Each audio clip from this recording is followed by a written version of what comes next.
Une jeune fille aveugle à un PDG millionnaire. Cette nuit-là, l'impensable s'est produit. Claire, tu m'entends, petite? Ne me force pas à monter.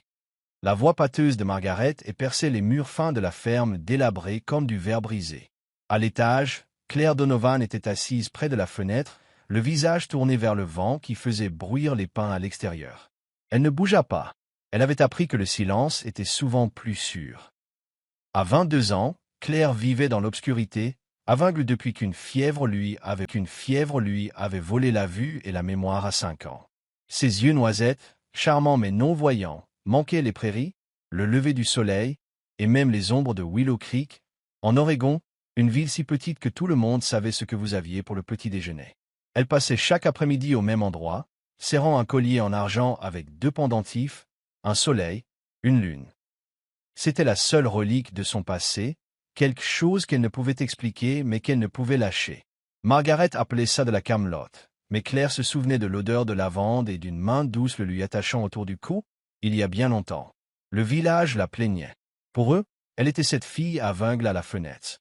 Ils chuchotaient quand elle passait avec sa canne, les yeux évitant les siens, n'offrant jamais plus qu'une sympathie maladroite.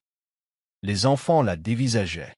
Les adultes traversaient la rue quand Margaret rentrait à la maison, l'alcool sur son haleine et la fureur dans sa démarche. Personne n'aidait. Personne ne s'en souciait. Margaret n'était pas sa mère.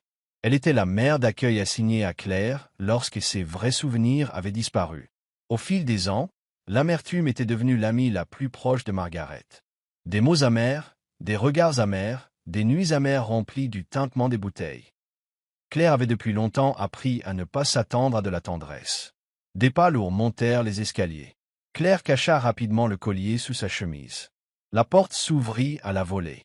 Margaret se tenait là, chancelante, les cheveux en bataille, les yeux hagards. « Je t'ai dit de réparer le chauffage. Tu essaies de me faire mourir de froid ?» Claire se leva lentement, agrippant sa canne. J'écoutais le vent. Margaret ricana, toujours en train de rêver. Ça ne répara pas ta vie, petite. Claire passa devant elle sans répondre. Elle avait appris qu'il valait mieux ne pas parler. Le chauffage gémissait comme un vieil homme. Claire s'agenouilla à côté, ses doigts se déplaçant avec précaution sur les boutons et les fils. Bien qu'aveugle, elle en connaissait chaque centimètre par cœur. Elle fredonnait doucement, un air qu'elle ne se souvenait pas avoir appris, mais qui apaisait son esprit. Margaret s'appuya sur le seuil de la porte, ricanant. « Tu penses que quelqu'un va venir te sauver? Il n'y a pas de prince pour une fille aveugle. » Claire henni pas.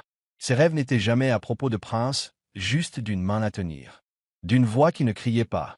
D'un endroit où elle avait sa place. Cette nuit-là, le vent hurlait dehors. Claire s'assit de nouveau près de la fenêtre, le front contre la vitre fraîche.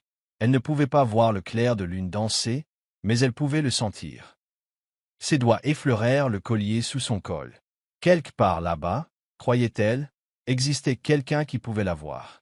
Pas avec ses yeux, mais avec son cœur.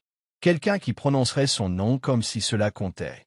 Un loup hurla au loin, et doucement, Claire murmura en retour. « Je suis toujours là. » La nuit garda son silence, mais il ne semblait plus vide. « Tu vas à New York ?» annonça Margaret un matin brumeux, son haleine épaisse de l'odeur aigre du whisky de la veille. Elle jeta un sac de sport usé sur le lit de Claire. « Fais tes bagages, tu pars demain. » Les doigts de Claire hésitèrent au milieu d'un point de couture, son front se plissant. « New York? Pourquoi ?»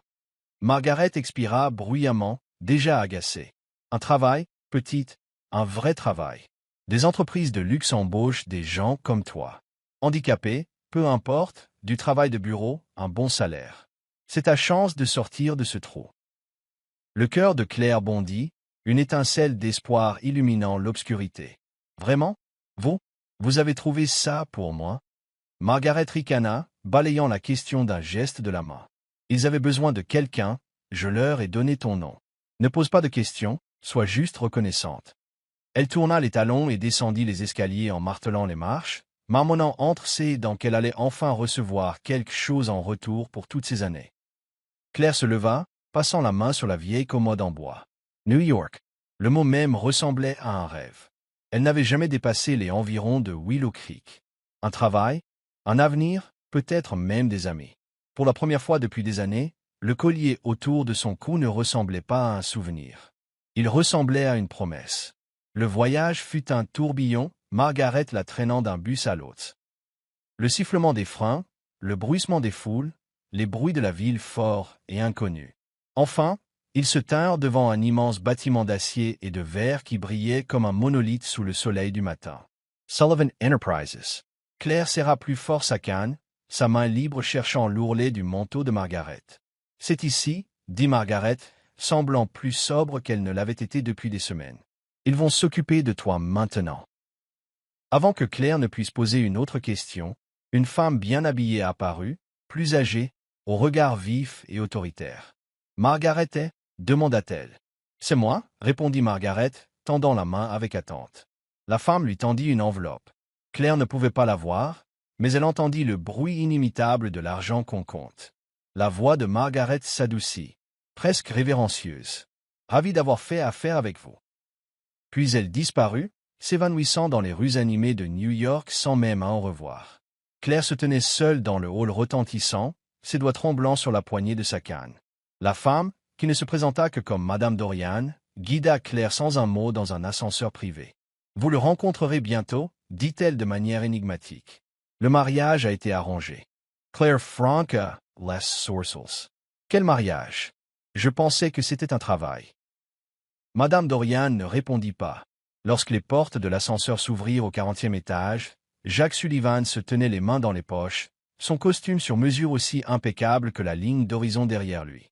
Il avait 30 ans, riche, puissant et complètement déconcerté. Il cligna des yeux, s'avançant. On m'avait dit qu'elle était une dirigeante dans la tech, une consultante. Sa voix baissa. C'est une blague, n'est-ce pas? Claire entendit sa voix et se tourna légèrement, offrant un sourire poli. Je suis Claire. On m'a dit qu'il y avait un travail pour moi ici. Jacques la regarda attentivement pour la première fois, la façon dont ses mains serraient la canne, l'inclinaison perdue de son menton, la douce vulnérabilité de sa posture. Une fille aveugle, confiante, trop confiante. Dorothy Sullivan apparut derrière lui, sa voix fondant la tension. C'est elle. La prophétie disait que la fille née sous l'éclipse sauverait cette famille de la ruine. Son arrivée marque le changement que nous attendions. La machoide de Jacques se crispa. C'est toi qui as arrangé ça. Dorothy l'ignora et se tourna vers Claire avec une douceur qui n'atteignait pas tout à fait ses yeux. Vous êtes ici pour quelque chose de bien plus important qu'un travail de bureau, ma chère. Les 24 heures suivantes passèrent comme un tourbillon. Des papiers furent signés, des robes furent essayées. Claire, toujours ignorante, croyait être entrée dans un rôle contractuel, peut-être un mentorat. Personne n'expliqua la vérité, et ce n'est que lorsqu'elle se tint à l'autel de la chapelle privée du manoir Sullivan, les mains tremblantes, un voile sur le front, qu'elle commença à sentir la terreur. Jacques se tenait à côté d'elle, raide et furieux. Les yeux de Dorothy brillaient de satisfaction. « Vous pouvez embrasser la mariée », déclara l'officiant. Il n'y eut pas de baiser. Plus tard, dans une chambre froide qu'elle n'avait jamais vue auparavant, Claire était assise sur le bord d'un lit drapé de soie, le cœur battant la chamade. Jacques se tenait sur le seuil de la porte, sa voix basse et tranchante. « Je ne sais pas à quel jeu vous jouez, dit-il, mais vous et moi sommes mariés sur le papier. C'est tout. N'attendez rien d'autre. » Claire ne répondit pas. Ses doigts se portèrent au collier autour de son cou, la seule chose qui avait encore un sens. Elle n'avait pas trouvé la liberté. Elle avait été vendue. Le manoir Sullivan se dressait comme une forteresse de pierre et de silence, ses sols en marbre résonnant de chaque tapotement hésitant de la canne de Claire. Elle franchit le seuil, guidée par une femme de chambre silencieuse dont les talons claquaient avec une précision étudiée, n'offrant aucun mot de bienvenue. « Votre chambre est par ici », dit sèchement la femme de chambre, guidant Claire à travers de longs couloirs emplis de l'odeur de bois ciré et de lys froid. Claire hocha la tête, sa main effleurant des rideaux de velours et des cadres de portes dorées. Tout sentait la richesse, le pouvoir, et rien de tout cela ne ressemblait à un foyer. Sa nouvelle chambre était vaste et froide, le lit trop large pour une personne, les fenêtres scellées. Claire tourna la tête comme si elle pouvait tout voir, mais son monde restait d'un noir absolu, ses doigts étant la seule carte pour comprendre son nouvel environnement. Elle n'avait pas vu Jacques depuis la cérémonie de mariage. Il avait disparu dès que l'officiant les avait déclarés mari et femme, la laissant aux mains d'étrangers. Ce soir-là, Dorothy Sullivan entra dans la chambre de Claire sans frapper. Sa canne claqua sèchement contre le sol, sa voix vive et cassante. Vous vous comporterez avec grâce. Vous êtes une Sullivan maintenant. Ce nom porte un héritage, pas de la pitié. Claire se redressa autant qu'elle le put, le cœur battant. Je ferai de mon mieux. Dorothy ricana. Faites mieux. Cette maison n'a pas besoin de cas de charité. Avant que Claire ne puisse répondre, une autre voix brisa le silence, douce, moqueuse, féminine. Je vois que la mariée de leur s'installe. Vanessa Harper, grande et belle avec un rictus étudié, entra sans y être invitée. Tu es plus petite que je ne le pensais, et plus aveugle. Dorothy n'intervint pas. Elle partit, sa canne marquant une retraite en tapotant. Vanessa tourna lentement autour de Claire. Alors c'est toi que grand-mère Dorothy a sorti des bois. Une mariée de prophétie. Comme c'est romantique. Claire serra instinctivement son collier. Je n'ai pas demandé ça. Non, dit Vanessa, sa voix doucement cruelle. Mais quelqu'un a payé pour toi, n'est-ce pas? La porte se referma derrière elle et Claire s'assit lourdement sur le lit, les jambes tremblantes, de nouveau seule. Les jours passèrent dans la monotonie. Claire apprit la maison par le toucher, mémorisant chaque couloir, chaque cadre de porte. Personne ne lui parlait sauf si nécessaire. Les repas se prenaient en silence. Jacques ne venait jamais dans sa chambre. Elle ne l'entendait que de loin, sa voix basse lors d'appels téléphoniques, le claquement de ses chaussures quand il partait tôt et rentrait tard. Un après-midi, Claire l'entendit devant la bibliothèque et rassembla le courage de parler. « Jack !» Il s'arrêta. « Je sais que vous ne vouliez pas de ça, » dit-elle doucement, se tenant juste au-delà du seuil. « Moi non plus. Mais je suis là. » Le silence s'étira un instant de trop. « J'ai des réunions, » dit-il, et les pas continuèrent. Cette nuit-là, Claire pleura doucement dans son oreiller, ses doigts agrippant le collier, la seule chose qui lui appartenait encore. Elle traça le pendentif du soleil, puis celui de la lune, se souvenant du vague contour d'une promesse que quelqu'un lui avait faite, il y a longtemps.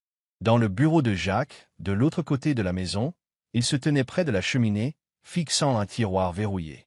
À l'intérieur se trouvait sa moitié de ce même collier, juste le soleil. Il l'avait gardé toutes ces années, depuis cet été avec Sonny, la fille qu'il avait promis d'épouser au bord d'un lac sous les étoiles. Elle avait disparu après un incendie, sa famille présumée morte. Il l'avait pleurée depuis. La fille dans cette maison, la mariée aveugle qu'il regardait à peine, elle n'était pas Sonny, ne pouvait pas l'être, et pourtant, de temps en temps, quand elle parlait, quand elle se tenait là si immobile et silencieuse, il ressentait quelque chose, de la culpabilité peut-être, ou autre chose qu'il refusait de nommer. Claire ne savait rien de tout ça. Elle ne connaissait que le poids d'être indésirable, les chuchotements dans son dos, les rictus de Vanessa, la façon dont les femmes de chambre se déplaçaient autour d'elle comme si elle était un meuble. Elle était mariée, mais seule, un fantôme dans un palais de verre et d'or, et chaque nuit, elle murmurait les mêmes mots dans le noir. « Que quelqu'un, s'il vous plaît, me voie. » Cela s'est produit un matin calme, le manoir lourd de son silence habituel. Claire était assise dans la véranda, son endroit préféré, où la lumière et la chaleur effleuraient sa peau. Ses doigts glissaient sur les pages en braille d'un livre, mais ses pensées vagabondaient. Elle porta la main au collier qu'elle portait toujours, pendentif soleil et lune, mais ses doigts rencontrèrent une peau nue. Elle se figea, ses mains fouillèrent sa poitrine, le coussin à côté d'elle, le sol, rien. « Où est-il » murmura-t-elle, la panique montant rapidement. Elle saccagea sa chambre, le cœur battant. Les oreillers volèrent, les tiroirs se vidèrent, mais le collier avait disparu, son dernier lien avec un passé dont elle se souvenait à peine. De l'autre côté du manoir, Vanessa se tenait devant son miroir, tenant le collier contre son cou, il brillait sous le lustre. Elle se sourit. « Parfait, » dit-elle. Greg Foster, l'assistant de Jacques, se tenait sur le seuil, mal à l'aise. « Vous avez dit que vous vouliez juste regarder. » Vanessa leva les yeux au ciel. « Ne sois pas dramatique, Greg. Ce collier est la clé. » « La clé pourquoi? Pour mentir à Jacques, prétendre être Sonny? » « Il lui a donné ça, » dit Vanessa. « Il est obsédé par elle depuis. Si je suis elle, j'obtiens tout. » Greg hésita. Il devait beaucoup à Jacques, mais la vie que Vanessa promettait était tentante. Lentement, il hocha la tête. « De quoi as-tu besoin? » « Des détails. Tout ce que Jacques a jamais dit sur Sonny. Je vais lui faire croire. » Ainsi commença la tromperie. Vanessa mémorisa les histoires d'enfance de Jacques, les jeux au bord du lac, une promesse sous les étoiles, le collier qu'il lui avait autrefois donné. Elle attendit le moment parfait. Un soir de pluie, elle entra dans le bureau de Jacques, la voix douce. « Tu m'as donné ça, tu te souviens ?» Elle brandit le collier. Les yeux de Jacques s'écarquillèrent. « Où as-tu eu ça ?»« C'est à moi, » murmura-t-elle. « Je suis Sonny. Il la fixa, le souffle coupe. » Le collier, la cicatrice qu'elle prétendait d'une chute d'enfance, tout correspondait. « Son cœur est tordit. »« Sonny » répéta-t-il. Elle hocha la tête, les larmes aux yeux. « J'avais peur de revenir. » Il la serra dans ses bras. C'était comme étreindre une ombre. Il voulait y croire, mais quelque chose clochait. Ses yeux manquaient de la chaleur dont il se souvenait. Sa voix semblait apprise par cœur. Cette nuit-là, alors que Vanessa s'installait dans la chambre voisine de la sienne, Jacques se tenait dans le couloir, les yeux dérivant vers la porte de Claire. Il pensa à elle ce matin-là, comment elle avait tâtonné à son cou, le visage pâle de panique. Il avait failli lui demander ce qui n'allait pas. Au lieu de cela, il laissa une tasse d'eau chaude près de son lit. Les jours passèrent. Jacques voyait rarement Claire, mais quand il le faisait, quelque chose en lui s'agitait. Elle marchait plus lentement maintenant, les mains serrées sur sa poitrine. Elle ne demandait jamais rien, ne souriait jamais. Il commença à remarquer les petites choses, laissant du sirop pour la toux quand elle reniflait, déplaçant discrètement des meubles de son chemin. Une nuit, il se tint à sa porte et la regarda dormir. Son front était plissé, même en rêve. Il voulait le lisser. Claire ne le sut jamais, mais Jacques le sentait. Vanessa avait le visage du passé, les histoires, le collier. Claire n'avait rien de tout cela, mais quand il était près d'elle, il se sentait plus humain. Une nuit d'orage, Jacques était assis seul dans la bibliothèque, fixant le pendentif soleil assorti qu'il avait gardé toutes ces années, celui qui aurait dû tout résoudre. Mais ce ne fut pas le cas. Il ferma les yeux, et pour la première fois, il ne vit pas Vanessa. Il vit Claire, les mains tendues dans le vide, cherchant ce qu'on lui avait volé. Sa poitrine se serra. Quelque chose n'allait pas. Quelque chose ne collait pas. Cela a commencé par les nausées. Claire les avait mises sur le compte du stress ou de la nervosité. Après tout, vivre dans le manoir Sullivan sous une surveillance constante suffisait à rendre n'importe qui malade. Mais ensuite sont venues la fatigue, les douleurs étranges, le changement de son odorat. La prise de conscience s'est insinuée lentement, comme un brouillard. Elle a attendu tard un soir, quand les couloirs étaient silencieux et que Vanessa était partie à un gala de charité avec Jacques. Elle s'est assise sur le bord de son lit, les doigts pressés sur son ventre, et a murmuré les mots à voix haute pour la première fois. « Je suis enceinte ». Le silence qui a suivi était assourdissant. Claire ne savait pas quoi ressentir. De la joie, de la terreur, les deux tourbillonnaient en elle. Le bébé était de Jacques, cela était certain. C'était arrivé cette première nuit, celle que Dorothy avait orchestrée comme un rituel tordu. Elle avait essayé de l'oublier. Mais maintenant, cela avait laissé quelque chose derrière. Une vie. Claire se demandait si elle devait le lui dire. Il était froid, distant, dévoué à une femme qui avait volé son identité. Mais malgré tout cela, quelque chose lui disait que Jacques méritait de savoir. 2 jours plus tard, elle le trouva dans la véranda, seul pour une fois, lisant un dossier. Elle se tint sur le seuil de la porte, le cœur battant. « J'ai besoin de te parler », dit-elle doucement. Il leva les yeux. « Claire ». Elle fit un pas en avant. « Je suis enceinte ». Les mots tombèrent comme du verre sur du marbre. Jacques la fixa, clignant des yeux comme s'il avait mal entendu. « Tu es quoi ?»« Je suis enceinte », répéta-t-elle, la voix tremblante. « C'est de toi. » Le silence s'étira entre eux. Claire s'attendait au rejet, à la colère, à l'incrédulité. Mais rien de tout cela ne vint. Jacques resta simplement assis là, stupéfait, la mâchoire serrée, les yeux impénétrables. Finalement, il se leva, se dirigea vers la fenêtre, les mains serrées sur les côtés. « Est-ce que quelqu'un d'autre le sait ?»« Non, » dit Claire, « seulement toi. » Il se retourna vers elle et quelque chose dans son expression avait changé. La dureté avait disparu, il y avait une lueur de « autre chose ». « Je m'en occuperai, » dit-il. Claire fronça les sourcils. « De toi, » répondit Jacques, « et du bébé. » Il ne la toucha pas. Il ne sourit pas. Mais le lendemain, il y avait des vitamines prénatales sur sa table de nuit. La carte d'un médecin glissée sous sa porte. Un coup discret frappé avant l'aube, Jacques, proposant de la conduire lui-même à la clinique. C'était gênant, ses premiers rendez-vous. Il parlait peu, s'asseyait à côté d'elle dans les salles d'attente, feuilletant des magazines qu'il ne lisait jamais. Mais sa présence était constante, et cela comptait. Vanessa remarqua le changement. « Qu'est-ce qui t'arrive ces derniers temps ?» exigea-t-elle un après-midi, acculant Jacques dans son bureau. « Rien, répondit-il, les yeux lévitants. « Tu es distant ?» l'accusa-t-elle. « Froid. » Jacques leva alors les yeux. « Tu as dit que tu voulais un avenir, alors ne le gâchons pas avec des drames. » Mais la vérité était que le mensonge lui pesait lourdement. Chaque fois que Vanessa disait « Tu te souviens quand ?» il avait l'impression de trahir la femme au bout du couloir qui ne demandait jamais rien. Un soir, Jacques passa devant la porte de Claire et s'arrêta. La lumière était éteinte, mais la porte était entr'ouverte. Il entra doucement. Elle dormait, recroquevillée sur le côté, les mains berçant son ventre. Son visage, habituellement tendu, était paisible. Le pendentif qu'elle portait toujours brillait faiblement sur l'oreiller à côté d'elle. Jack resta là, immobile. Quelque chose se tordit dans sa poitrine. Il s'approcha. Lentement, avec précaution, il tendit la main et écarta une mèche de cheveux de son front. Sa peau était chaude. Il ne savait pas pourquoi il l'avait fait, mais pour la première fois depuis des années, il ressentit quelque chose de réel. Il laissa un petit cadeau à côté d'elle, une paire de pantoufles en laine douce, rien de cher, juste quelque chose de chaud, de prévenant. Dans le couloir, Vanessa observait depuis l'ombre. Sa mâchoire se serra, son esprit déjà en ébullition. Elle ne laisserait pas cela ruiner ses plans. Mais à l'intérieur de cette chambre, Jacques Sullivan resta un long moment, fixant la femme qu'il avait lésée, l'enfant qu'il avait créé sans le savoir. Et pour la première fois, il se demanda si peut-être, juste peut-être, la prophétie avait eu raison depuis le début. Il n'avait simplement pas su où regarder.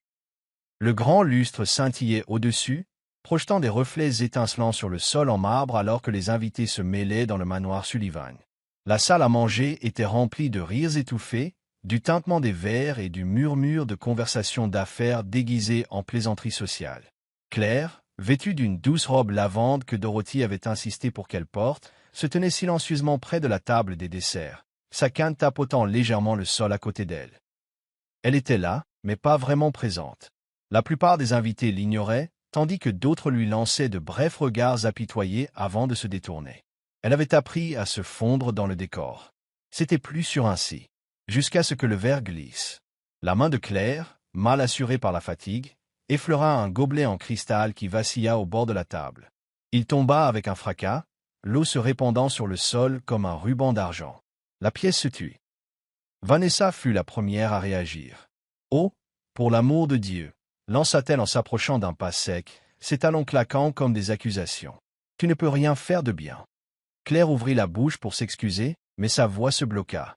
La main de Vanessa agrippa fermement son bras, ses ongles s'enfonçant dans la peau de Claire. « Viens, siffla-t-elle.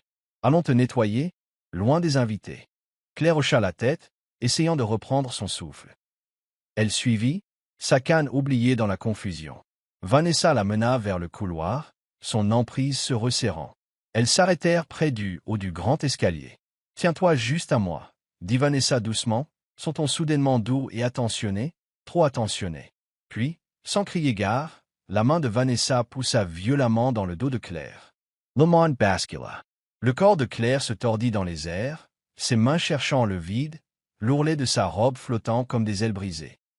Elle dévala les marches, sa tête heurtant la rampe, ses bras s'enroulant instinctivement autour de son ventre. Elle atterrit avec un bruit sourd et esséhurant, son corps affaissé au bas de l'escalier. Des halètements éclatèrent à travers la salle. Un cri suivit. Depuis le palier du premier étage, Jacques se tenait figé, ayant tout vu. « Que as-tu fait ?» rugit-il, sa voix fondant le silence comme une lame. Il dévala les escaliers, dépassant les invités horrifiés, dépassant Vanessa qui se tenait figée dans un choc fin. Claire était à peine consciente, une mare de sang se formant sous elle. « Appelez une ambulance !» cria Jacques, berçant le corps de Claire dans ses bras. Elle gémit faiblement, ses mains agrippant toujours son ventre. Le bébé. La gorge de Jacques s'asserra. Il la serra plus fort, essayant de calmer le tremblement de ses mains. « Tout va bien se passer. » murmura-t-il, plus pour lui-même que pour elle. À l'hôpital, le temps se déforma en longues étendues haletantes. Les médecins la transportèrent d'urgence aux soins intensifs. Jacques faisait les 100 pas devant la salle d'opération, les mains tachées de sang, la mâchoire serrée. Vanessa avait essayé de le suivre, mais il l'arrêta net. « Ne t'approche plus jamais d'elle, prévint-il, les yeux flamboyants. Tu penses que je l'ai poussée ?» Haleta Vanessa, les yeux écarquillés d'une fausse innocence. « Je t'ai vu, » gronda Jacques, chaque seconde. Le visage de Vanessa se durcit. « C'était un accident. »« C'est fini pour toi, » dit-il, sa voix basse, définitive. Une heure passa. Un médecin sortit enfin, son expression grave. « Elle est stable, » dit-il. « Mais je suis désolé, nous n'avons pas pu sauver le bébé. » Les mots brisèrent quelque chose à l'intérieur de Jacques. Il entra doucement dans la chambre d'hôpital. Claire gisait immobile, pâle contre les draps blancs. Ses mains reposaient sur son ventre. Le collier qu'elle n'enlevait jamais gisait emmêlé sur l'oreiller à côté d'elle. Elle tourna lentement la tête en le sentant entrer, ses yeux secs mais vides. « Je suis désolé, » dit-il doucement, sa voix se brisant. Claire ne répondit pas. Il s'approcha, s'assit, prit doucement sa main dans la sienne. « J'ai vu ce qu'elle a fait, » continua-t-il. « Je ne l'ai pas arrêtée.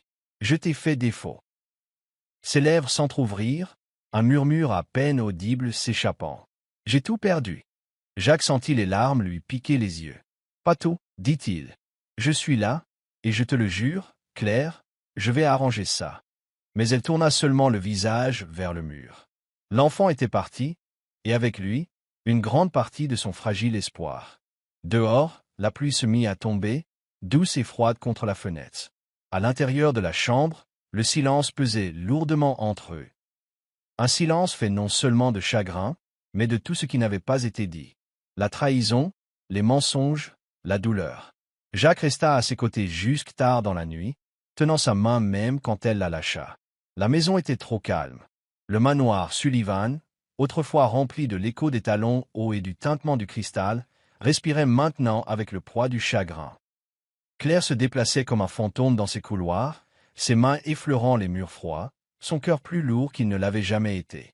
Jacques la trouva sur la véranda, enveloppée dans un épais châle, le brouillard matinal s'enroulant autour d'elle comme des bras vaporeux. Elle ne se tourna pas quand il approcha. Son collier brillait doucement dans la lumière grise. Soleil et lune nichaient ensemble sur sa poitrine, comme pour se moquer d'elle. « Claire, commença-t-il. Ne dis rien. » dit-elle doucement. Il se tint à côté d'elle en silence. Pendant un long moment, le seul son fut la brise faisant bruire les arbres au-delà du jardin. « Je suis désolé, » murmura-t-il. « Pour tout. Pour ne pas t'avoir vu. Pour ne pas t'avoir protégé. »« Je n'ai pas besoin de ta pitié, » répondit Claire, sa voix basse mais ferme. « J'avais besoin de ton honnêteté, de ta confiance. Mais tu les as donnés à elle. » Jack expira. « J'avais tort. Surtout.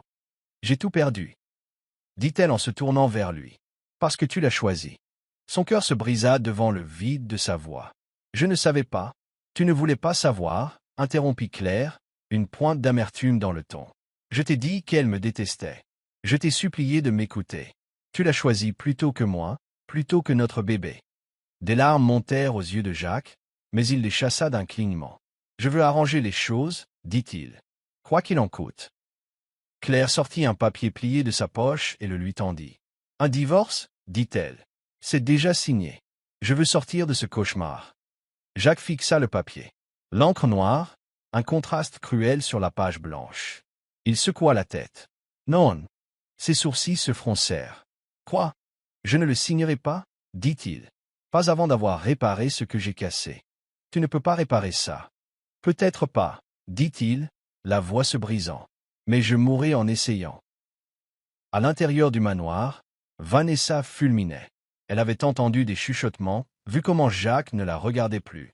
Il lui échappait, et Claire était toujours là, respirant toujours, toujours dans son cœur. Cela la mettait en rage. Alors elle tourna son attention vers Dorothy. La vieille femme était plus faible maintenant, sa santé déclinant. Vanessa lui apportait du thé le matin, souriait doucement, lui massait les épaules en murmurant combien le nom Sullivan comptait pour elle, à quel point elle était dévouée à Jacques, et comment Claire, une étrangère aveugle venue de nulle part, n'avait apporté que la ruine. Laissez-moi vous aider à protéger l'héritage, ronronna Vanessa un soir. Vous pouvez réécrire le testament. Jacques finira par revenir à la raison. Il a juste besoin d'un peu plus de temps. Dorothy, frêle mais perspicace, lui lança un long regard. Vous êtes très persistante. Vanessa sourit. Je veux juste ce qu'il y a de mieux pour la famille. Mais tout le monde n'était pas convaincu. Greg Foster, l'assistant de longue date de Jacques, observait Vanessa avec une inquiétude croissante. Il l'avait aidée auparavant, lui avait raconté des histoires, volé le collier. Mais la fausse couche l'avait ébranlé. La nuit où Claire avait failli mourir, quelque chose avait changé en lui. Il commença à creuser, discrètement, prudemment. Il contacta quelqu'un du passé de Claire, un contact en qui elle avait eu confiance à Willow Creek. À travers des chuchotements et des archives en ligne, il découvrit des fragments de la vie de Claire, les mensonges de sa mère d'accueil, le collier volé. Il trouva même une vieille photo, usée mais indéniable, une petite fille en robe d'été au bord d'un lac, portant un collier avec un soleil et une lune. Greg la fixa longuement. Il la glissa dans une enveloppe, ajouta une note et l'envoya à Claire. Il était temps que quelqu'un lui dise la vérité, car la tempête n'était pas terminée, elle ne faisait que commencer. Il était plus de minuit lorsque Jacques entendit frapper à la porte de son bureau. Il leva les yeux, ensommeillé, alors que Greg Foster entrait, le visage pâle, les mains tremblant légèrement. Il tenait un dossier serré contre sa poitrine comme s'il pouvait disparaître s'il le lâchait. « J'ai besoin de vous parler, » dit Greg. Jack soupira. « Maintenant ?»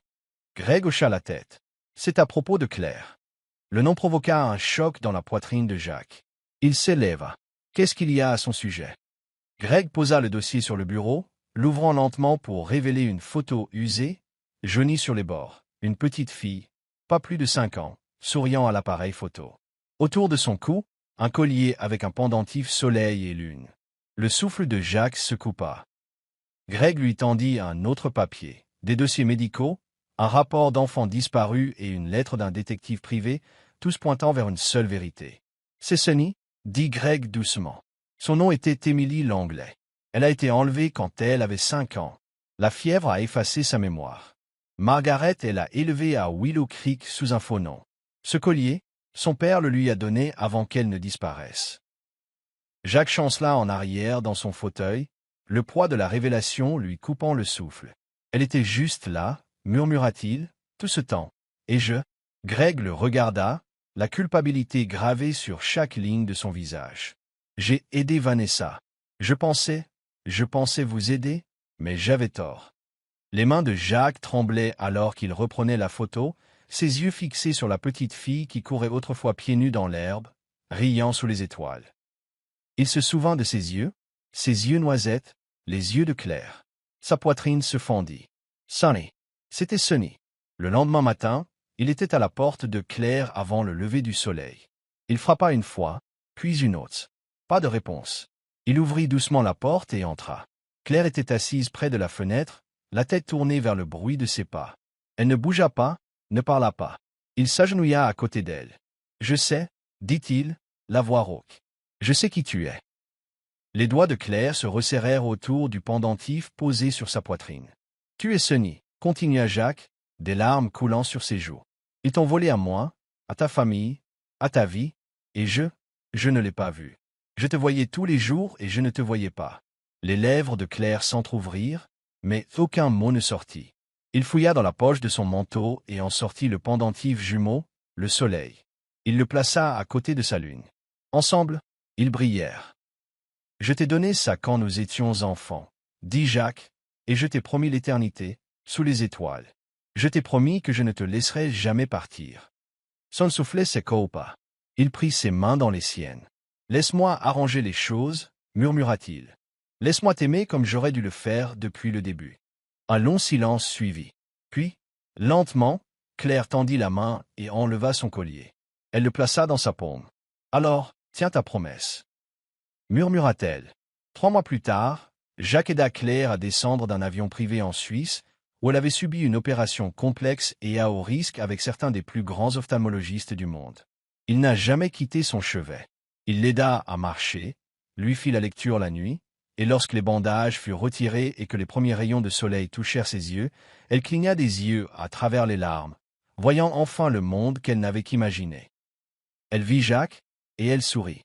Un an plus tard, le manoir Sullivan, autrefois froid et silencieux, résonnait maintenant de chaleur et de rire. Claire, maintenant pleinement Émilie Langlais, se tenait pieds nus dans la chambre d'enfant, une main posée sur son ventre arrondi, l'autre effleurant doucement le bord d'un mobile suspendu au-dessus du berceau. Lune et étoiles tournaient lentement, captant la lumière dorée de l'après-midi. Jacques entra dans la pièce, tenant un verre de lait chaud. « Pour toi, » dit-il. Elle se tourna, les yeux brillants, le sourire doux. « Pour nous, » corrigea-t-elle. Il s'approcha, posant une main sur la sienne. « Et pour eux » ajouta-t-il en jetant un coup d'œil à son ventre. Ils se tenaient dans une joie tranquille, la douleur du passé remplacée par un avenir qu'ils avaient construit, ensemble, non pas par devoir ou par destin, mais par choix. Claire lui avait pardonné, Jacques avait fait ses preuves, et maintenant une nouvelle vie grandissait entre eux, non pas en réparation de la souffrance, mais comme un témoignage de survie, de guérison, d'un amour qui avait retrouvé son chemin après avoir été perdu trop longtemps. Le collier était toujours suspendu près de la fenêtre, ses pendentifs baignés de soleil, soleil et lune, comme il avait toujours dû l'être. Si cette histoire a touché votre cœur comme elle a touché le nôtre, nous espérons que vous emporterez avec vous le parcours de Claire et Jacques, un conte d'amour perdu et retrouvé, de blessures guéries par le temps et la vérité, d'un collier qui a ramené deux âmes brisées l'une à l'autre. Dans un monde où l'obscurité a autrefois défini sa vie, Claire, maintenant Émilie, a réappris à voir, non seulement avec ses yeux, mais avec son cœur. Et Jacques, perdu dans l'écho des promesses d'enfance, a retrouvé son chemin en tenant enfin celle qui comptait le plus. Des histoires comme celle-ci nous rappellent que même les cicatrices les plus profondes peuvent devenir les cartes qui nous mènent à l'amour. Si vous croyez au pouvoir de la rédemption, des secondes chances, de la force tranquille et de la beauté cachée, alors cet endroit est fait pour vous. Abonnez-vous dès maintenant à Histoire qui touche l'âme, et ne manquez jamais un moment qui pourrait bien changer votre façon de voir le monde. Merci d'avoir regardé et à la prochaine fois. Restez bienveillants, gardez espoir et continuez à croire.